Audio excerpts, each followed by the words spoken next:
Hello everyone, Nat here and welcome back with another quick tutorial.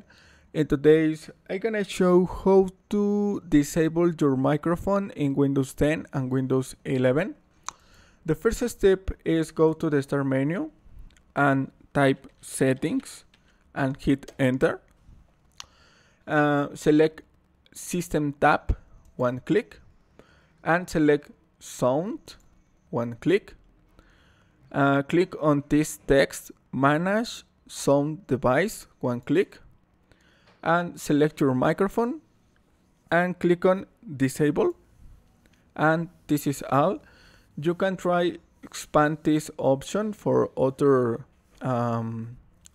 output or input device, and this is all. Thanks for watching. Don't forget to subscribe and see you in the next tutorial. Goodbye.